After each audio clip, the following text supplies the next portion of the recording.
Heho Pop Gengs!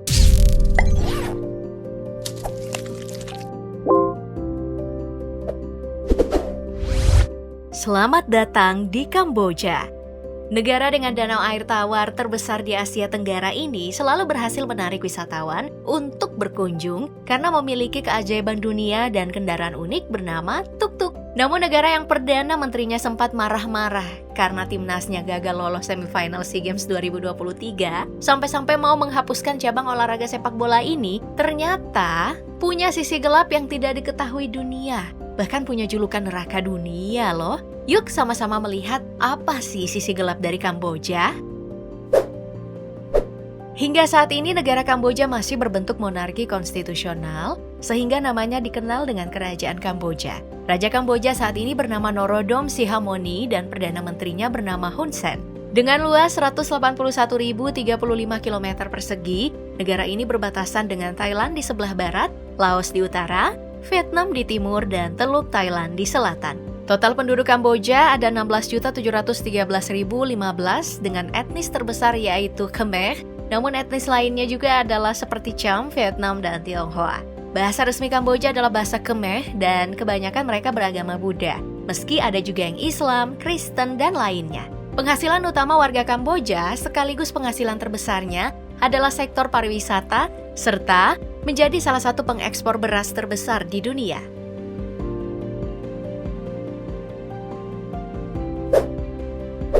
Sayangnya, meski begitu, Kamboja masih menjadi negara termiskin di Asia Tenggara, dengan PDB di peringkat 110 dari 195 negara dengan besaran 28 miliar dolar saja. Kalau dibandingkan dengan Indonesia yang PDB-nya mencapai 1,2 triliun dolar dengan peringkat ke-17, Kamboja memang lebih rendah berkali-kali lipat. Bahkan Papua Nugini saja masih 3 peringkat di depan Kamboja. Hal ini disebabkan oleh kesulitan warga Kamboja dalam memproduksi dan mengelola barang untuk ekspor agar laku di pasar dunia. Belum lagi konflik-konflik sosial yang terjadi di sana, termasuk Perang Saudara Kamboja yang menjadi salah satu konflik terbesar dan terpanjang yang pernah terjadi di kawasan Asia Tenggara, sehingga memperburuk kondisi ekonomi Kamboja dan dampaknya itu sampai saat ini. Investor pun gak ada yang tertarik menanam modalnya di sana. Belum lagi konflik sosial yang membuat Kamboja mendapat julukan sebagai neraka dunia. Bermula dari rezim Khmer yang berkuasa di tahun 1975 sampai 1978. Bayangin aja, masa kepemimpinannya hanya berlangsung 3 tahun, tapi ada banyak warga yang harus kehilangan nyawa. Totalnya itu mencapai 1,7 juta warga. Bahkan ada yang menyebutkan jumlahnya mencapai 2 juta korban. Pokoknya kalau ada yang gak sepaham dengan Khmer Merah, doi gak segan-segan untuk membantainya. Banyak perempuan yang diperkosa. Kebanyakan masyarakat gak dibiarkan punya aset pribadi dan perhiasan. Orang-orang intelektual juga banyak yang mati di tangannya. Ia menganggap orang intelektual itu sebagai ancaman terbesar bagi rezim yang ia bangun. Beberapa sekolah bahkan ditutup dan dialihfungsikan menjadi penjara. Saking parnonya nih sama orang berpendidikan. Sekarang ngerti kan kenapa Kamboja dijuluki sebagai neraka dunia?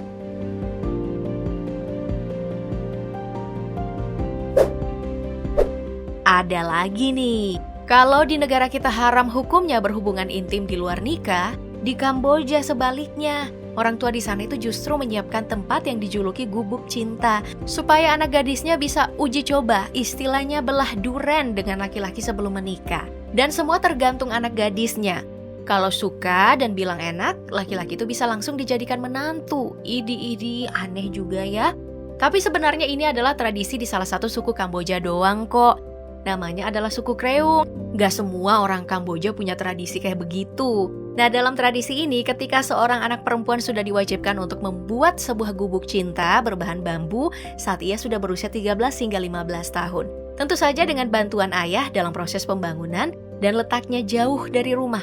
Ia akan tinggal di sana dan menggunakannya untuk mencari cinta sejati dengan bereksperimen dengan pacar-pacarnya sampai dia menemukan laki-laki sesuai seleranya. Wow!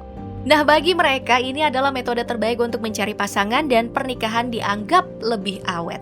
Gak ada satupun yang memprotesnya. Nah, gimana nih menurut kamu, Pop Gengs?